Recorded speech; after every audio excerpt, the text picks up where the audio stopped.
Nous lisons dans Romains 5, 11, le mot réconcilier, traduit avec exactitude, ce qui se trouve que dans le Nouveau Testament. Nous le trouvons fréquemment dans le Lévitique au sujet des sacrifices, où il est traduit de diverses manières. Dans Lévitique 4, 35, nous avons expiation, propitiation. Ces mots ne rendent pas exactement le sens de l'original qui signifie couvrir ou ce qui couvre. Ils ont été créés par les théologiens et sont employés pour exprimer la valeur totale du sacrifice de Christ, au double point de vue substitutif et rédempteur. L'original signifie une couverture, ce qui couvre. Les sacrifices couvraient les péchés d'Israël et annonçaient le grand sacrifice du calvaire. Ces péchés étaient couverts par les sacrifices qu'ordonnait la loi, jusqu'à ce qu'en Christ, notre propitiation, ils fussent effacés. Ce sont là ces péchés restés impunis, commis auparavant, auxquels l'apôtre Paul fait allusion dans son épître aux Romains 3, 25. Les mots employés dans l'original expliquent très clairement la pensée de Dieu sur ce point. Selon un hébraïsant distingué, il n'existe en hébreu que 3 mots qui puissent s'employer indifféremment, et ceux-ci ont été traduits par 8 mots et plus dans notre langue. Racheter, rédempteur, rédemption, rançon, expiation, propitiation, délivrance, réconciliation. Ces 3 mots hébreux pourraient être rendus comme suit. Goël, Gaal, signifie racheter, acheter à nouveau, venger le sang. Padar, relâcher, signifie racheter en payant un prix, laisser aller, affranchir.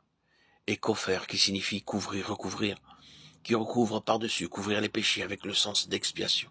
Chaque fois que le premier mot Goël est employé dans l'Ancien Testament, il éveille l'idée de parenté du parent rapproché qui a droit de rachat.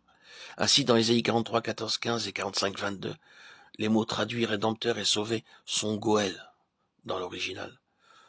En se donnant ce nom, Yahweh nous dit qu'étant notre proche parent, Genèse 1, 26, 27, il a le droit d'intervenir en notre faveur, bien que nos premiers parents et nous après eux, nous nous soyons vendus au péché. Dieu devient donc le Goël de l'humanité, le libérateur, celui qui a droit de rachat. Il se nomme le Rédempteur, celui qui, lorsque l'heure en aura sonné, paiera le prix du rachat et effacera le péché et la transgression. Le mot pada signifie aussi racheter en payant le prix, mais il comporte en plus la pensée de libération, d'affranchissement. Nos versions, lorsqu'il s'agit de ceux pour qui le prix a été payé, traduisent généralement racheté ou affranchi. Goël convie la pensée du droit de rachat. Mais il y a plus dans Pada, c'est en même temps que le droit, la volonté et la puissance de délivrer.